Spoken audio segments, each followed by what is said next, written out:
Welcome back. Bulletin का बाकायदा आगाज करते हैं बड़ी खबर के साथ। लेफ्टिनेंट जनरल मोहम्मद आसिम मलिक को DGISI तैनात कर दिया गया है। लेफ्टिनेंट जनरल आसिम मलिक 30 सितंबर को अपनी नई जिम्मेदारी संभालेंगे। वो इस वक्त GI में एडजॉइंट जनरल फराइज अंजाम दे रहे हैं। लेफ्टिनेंट जनरल इससे पहले बलूचिस्तान में इन्फेंट्री डिवीजन और वजीरिस्तान में इन्फेंट्री ब्रिगेड कमांड कर चुके हैं। वो अपने कोर्स में एजाजी शमशीर भी हासिल कर चुके हैं। इसके अलावा वो चीफ इंफ्रास्ट्रक्चर NDU और instructor command and staff college Quetta भी तैनात रह चुके हैं। Lieutenant general Asim Fort 11 worth और royal college of defence studies के ग्रेजुएट भी हैं।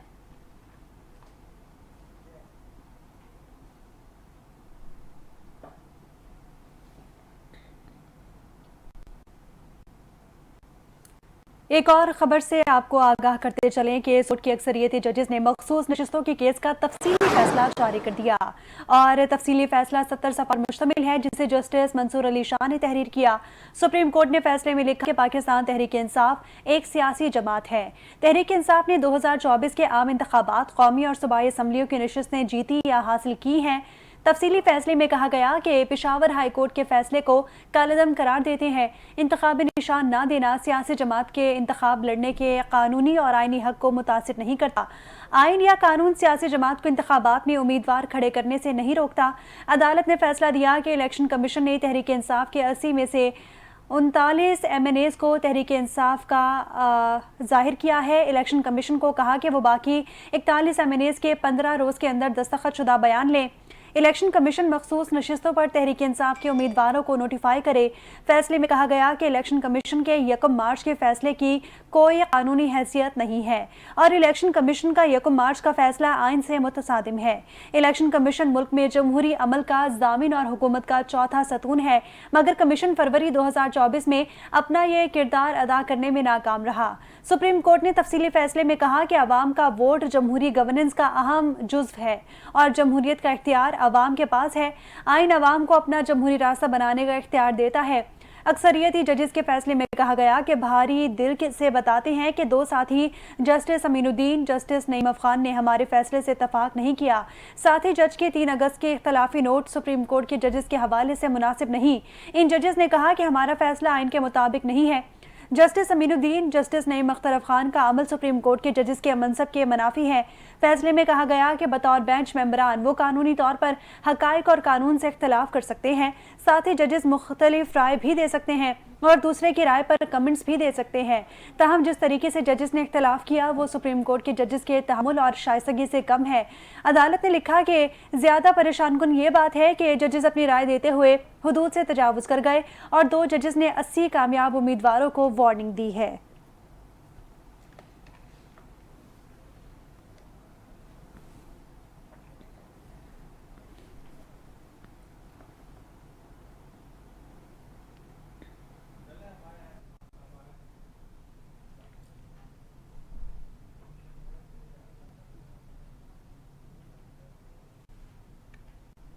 FIA ने तोशाखाना 2 केस में ठोस सबूत और शवाहिद हासिल करने का दावा किया है। सप्लीमेंट्री चालान के बाद केस नैब कोर्ट से FIA को मुंतकिल कर दिया गया है। FIA के मुताबिक बानी PTI और बुशरा बीबी के खिलाफ गैर कानूनी जराए और करप्शन से माली फवाइद हासिल करने के शवाहिद मौजूद हैं। FIA का तोशा 2 सप्लीमेंट्री चालान सामने आ गया। FIA ने केस में बानी PTI और बुशरा बीबी के खिलाफ ठोस सबूत और शवाहिद का दावा किया है। बानी PTI के बतौर वजीर आजम साबिक military secretary brigadier Mohammad Ahmed भी गवाहों में शामिल हैं। FIA के मुताबिक दोनों ने माली फ़ायदा हासिल किया और मिसकंडक्ट के मर्तकब हुए। बानी PTI और एहलिया के खिलाफ ठोस सबूत शवाहिद मौजूद हैं। FIA ने दावा किया कि गैर कानूनी जराए और करप्शन से बानी PTI और बुशरा बीबी ने माली फ़ायदा हासिल किया। बानी PTI ने अपनी पोजीशन का गलत इस्तेमाल करते हुए कम कीमत पर बुल्गारी सीट हासिल किया।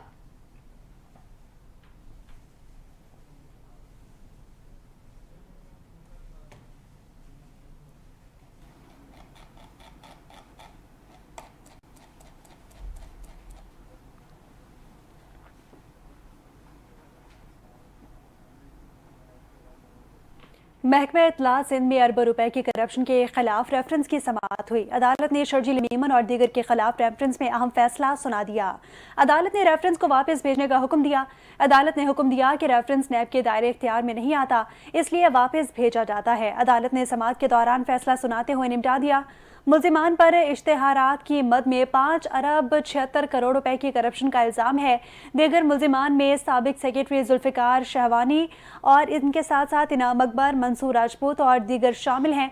मुल्जिमान के खिलाफ रेफरेंस 2016 में कायम किया गया था। मुल्जिमान के वकला की जानिब से रेफरेंस के हदूद के हवाले से दरख्वास्त दायर की गई थी।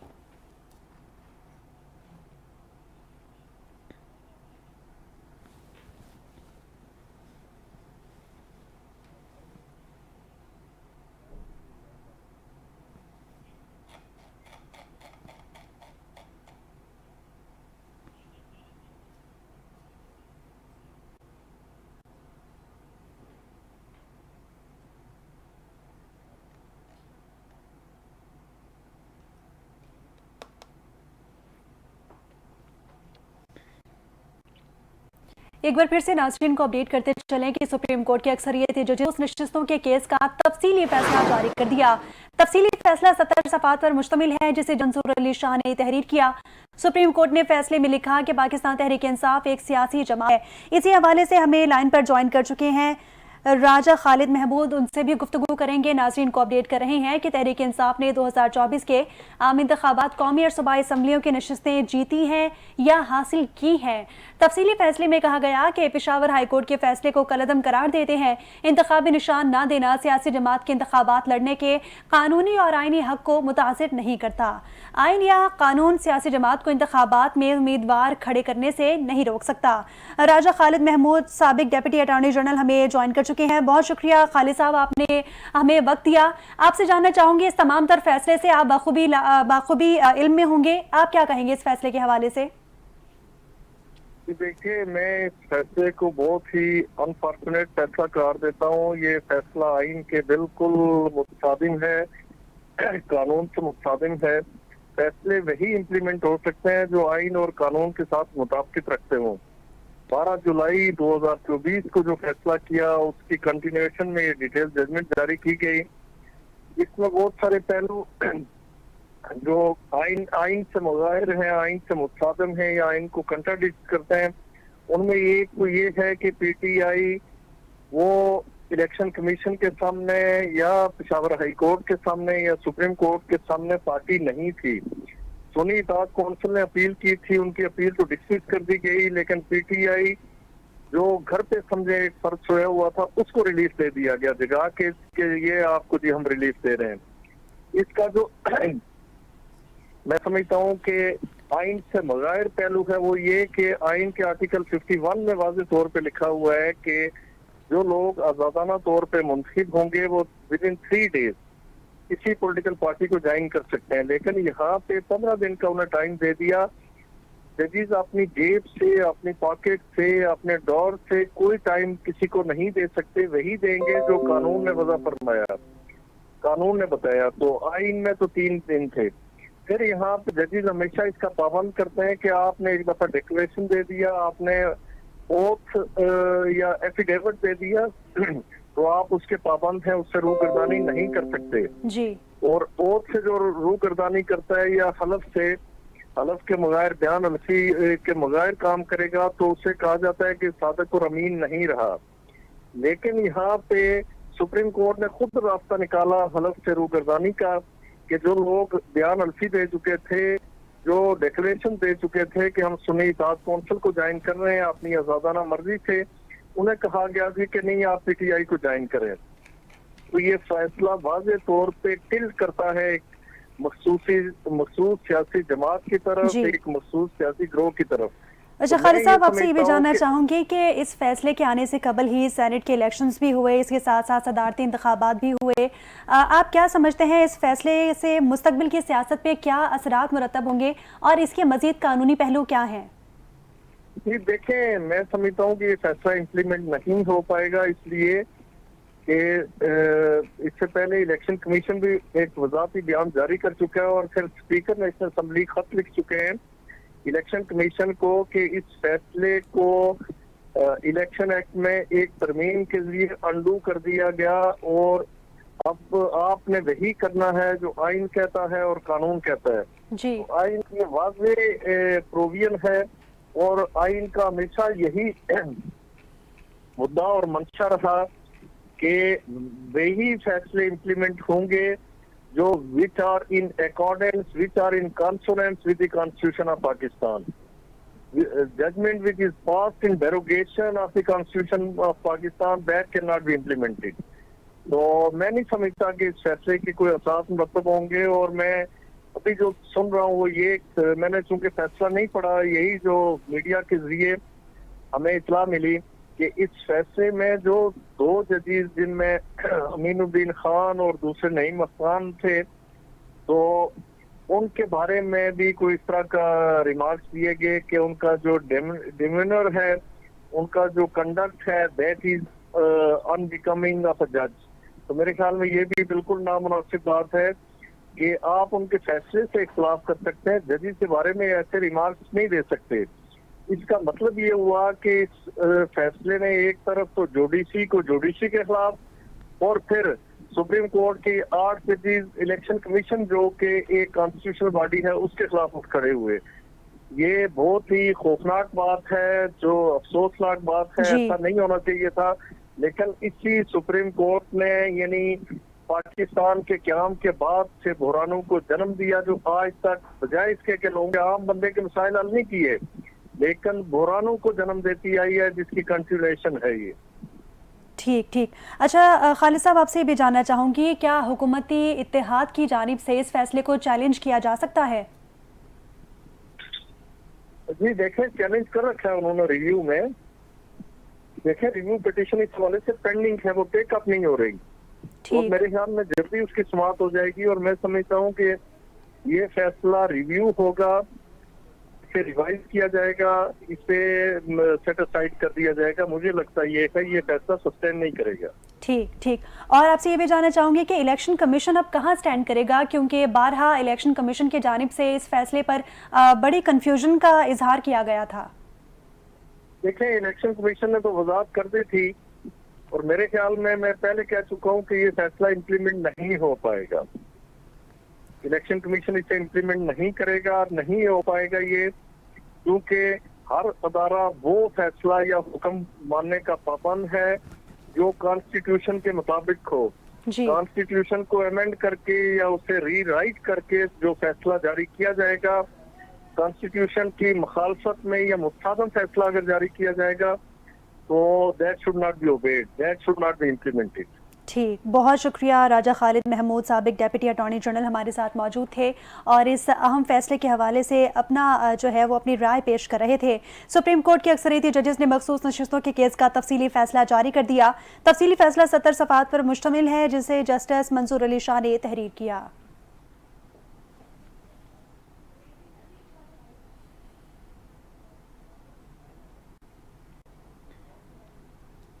पाकिस्तान तहरीक इंसाफ ने 29 सितंबर मियांवाली में जलसा करने का ऐलान कर दिया। पीटीआई ने मियांवाली में 29 सितंबर के जलसे एनओसी हासिल करने के लिए दरख्वास्त दे दी। पीटीआई के एमएनए उमैर न्याजी ने डिप्टी कमिश्नर खालिद जावेद के पास एनओसी के लिए दरख्वास्त जमा कराई। उमैर न्याजी ने यह भी बता दिया कि जलसा हॉकी स्टेडियम में मुनक्किद किया जाएगा।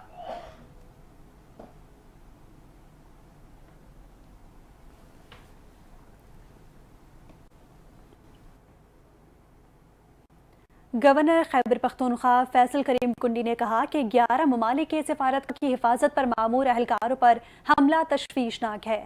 फैसल करीम कुंडी ने सवात में वैन पर दहशतगर्दों के हमले की मजम्मत की और वाक़े पर दुख और अफसोस का इजहार किया।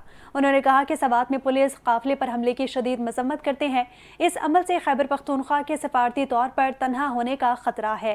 गवर्नर खैबर पख्तूनख्वा ने कहा कि ये वाज़ेह है कि केपी हुकूमत क़याम अमन की कोशिशों में मुखलिस नहीं, सूबाई हुकूमत की बेअमली दहशतगर्दों की हौसला अफजाई कर रही है और फैसल करीम कुंडी ने यह भी कहा कि दहशतगर्दों का ये हमला पाकिस्तान और इस्लाम दुश्मनों की बड़ी साजिश का हिस्सा है। जख्मी एहलकारों से इजहार यकजहती करता हूँ, मुतासरीन के अहले खाना के गम में शरीक हूँ। उनका कहना था कि KP हुकूमत की नाअहली और गफलत के बायस खदशात नाकाबिले बर्दाश्त होते जा रहे हैं। सूबाई हुकूमत सिर्फ बयानबाजी कर रही है, हकीकी कार्रवाई नजर नहीं आ रही। गवर्नर KP ने कहा कि हम अमन और इस्तेहकाम के लिए आवाज उठाते रहेंगे।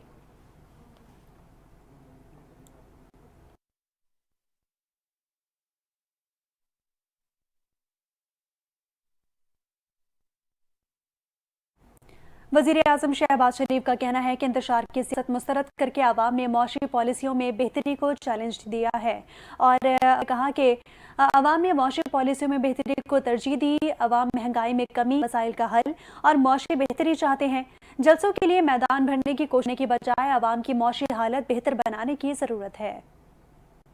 वज़ीर आज़म शहबाज शरीफ ने कहा है कि इंतशारी सियासत मुस्तरद करके अवाम ने माशी पॉलिसियों में बेहतरी को तरजीह दी है। अवाम महंगाई में कमी, अपने मसाइल का हल और मौशी बेहतरी चाहते हैं। जलसों के लिए मैदान भरने की कोशिश करने के बजाय अवाम की मौशी हालात बेहतर करने की जरूरत है। जलसे 2028 में करेंगे। अभी अवाम से किए गए वादे पूरे करने के लिए मेहनत करने का वक्त है। वज़ीर आज़म मोहम्मद शहबाज शरीफ ने मुल्क की सियासी और मौशी सूरत हाल पर लंदन से अपने बयान में कहा कि इंतशारी सियासत मुस्तरद करके अवाम ने मौशी पॉलिसियों में बेहतरी को तरजीह दी है। वज़ीर आज़म का कहना था कि मौशी बहाली सियासी इस्तेहकाम से जुड़ी है। सियासी इंतशार का मतलब अवाम को रिलीफ देने के अमल को मुतासिर करना है। अवाम ने सियासी इस्तेहकाम की मजबूती में किरदार अदा करके मौशी तरक्की की हिमायत की है। सियासी इस्तेहकाम के लिए कौम का इत्तेहाद पाकिस्तान के रोशन मुआशी मुस्तकबिल और महंगाई से निजात की जमानत साबित होगा। शहबाज शरीफ ने मजीद कहा कि सियासी अफरा तफरी में कौम और मुल्क का बहुत वक्त जाया हो चुका है।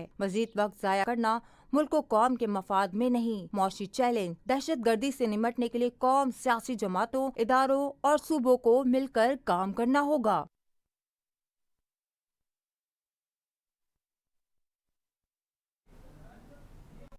अहम खबर से आपको आगाह करें, वज़ीर आज़म पाकिस्तान शहबाज शरीफ आज लंदन से अमेरिका रवाना होंगे।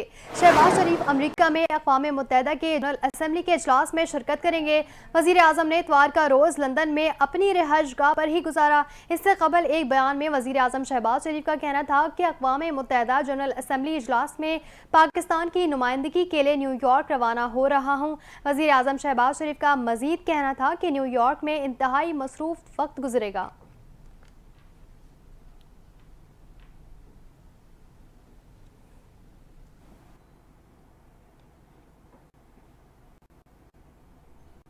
एक और अहम खबर से नाज़रीन को आगाह करते चलें। हाई कोर्ट ने प्रैक्टिस एंड प्रोसीजर ऑर्डिनेंस 2024 के खिलाफ दरखास्त पर मुतालिका बयान होने का एतराज़ खत्म करते हुए रजिस्ट्रार ऑफिस को दरखास्त समाअत के लिए मुकर्रर करने की हिदायत कर। प्रैक्टिस एंड प्रोसीजर ऑर्डिनेंस 2024 के खिलाफ दरखास्त पर समाअत हुई। लाहौर हाई कोर्ट में हुई। जस्टिस फैसल जमान खान ने मुनीर अहमद की दरखास्त पर बतौर एतराज़ केस की समाअत की।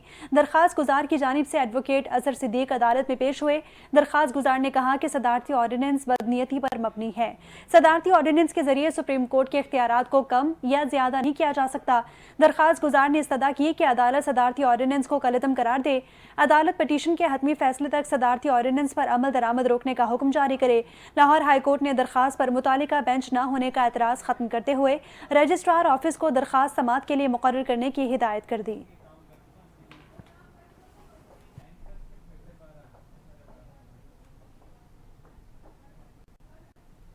मुशीर इत्तलात खैबर पख्तूनख्वा बैरिस्टर मोहम्मद अली सैफ ने कहा कि बानी PTI का इसराइल के बारे में मौक़िफ़ वाज़ेह है। हुकूमत के पास को कुछ नहीं है। इसराइली अखबार यरूशलेम पोस्ट में शाये मज़मून पर रद्द-ए-अमल देते हुए बैरिस्टर सैफ ने कहा कि अगर यहूदी मीडिया ने बानी PTI की तारीफ़ की है तो बानी PTI को इसकी वजाहत देने की कोई ज़रूरत नहीं है। पहले उन लोगों को मोदी से ताल्लुकात और भारतीय इंजीनियर्स की वजाहत देनी चाहिए। उन्होंने कहा कि बानी PTI की तारीफ़ यहूदी मीडिया ने की है तो उनसे पूछें बानी वजाहत क्यों दे। हुकूमत लाहौर के कामयाब जलसे से तवज्जो हटाने के लिए दूर दूर से मवाद ढूंढ कर ला रही है। मशहूर इत्तलात का कहना था कि लगता है राना सनाउल्लाह, अता तारड़ और ख्वाजा आसिफ को किसी ने खबर नहीं दी कि अली अमीन ने अटक क्रॉस किया। वज़ीर आला KP ने जारी वफाकी हुकूमत की नींदें हराम कर रखी हैं। वफाकी वज़रा को PTI के खिलाफ प्रेस कॉन्फ्रेंस के लिए बिठाया गया है।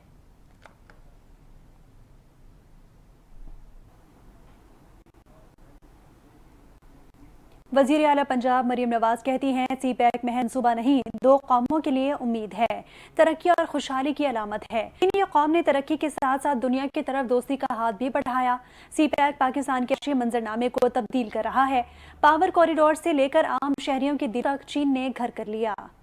मरीम नवाज ने अवामी जमहूरिया चीन के 75वें कौमी दिन की तकरीब में शिरकत की और चीनी कौंसल जनरल ज़ौब शेरिन से मुलाकात करके कौमी दिन पर मुबारकबाद दी। तकरीब से खिताब करते हुए मरीम नवाज ने कहा कि चीन के कौमी दिन पर पाकिस्तान के लोगों की तरफ से मुबारकबाद पेश करती हूँ। पंजाब के लोग चीनी भाइयों बहनों को दिली मुबारकबाद पेश करते हैं। उन्होंने कहा कि चीनी कौम ने तरक्की के साथ साथ दुनिया की तरफ दोस्ती का हाथ भी बढ़ाया। सी पैक पाकिस्तान के मुआशी मंजरनामे को तब्दील कर रहा है। पावर कॉरिडोर से लेकर आम शहरियों के दिलों तक चीन ने घर कर लिया है। मरीम नवाज का कहना है कि चीन की अजमत, अमन, ताउन, इंसानियत की भलाई के लिए गैर मुतज़लज़ल अज़्म है। हम अजीम चीनी कौम का एहतराम करते हैं। चीन की कामयाबियां हमारे लिए भी हौसला अफजाई और काबिले तकलीद हैं।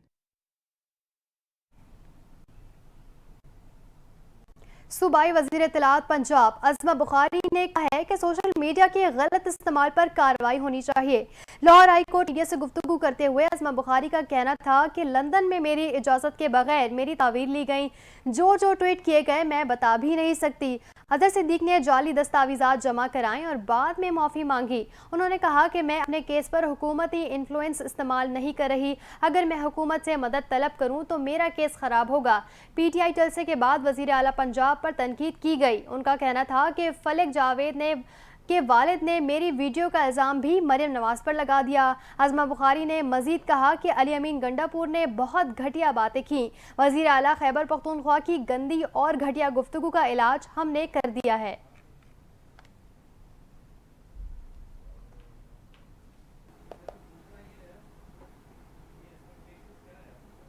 हाजिर होंगे एक ब्रेक के बाद, हमारे साथ रहिएगा।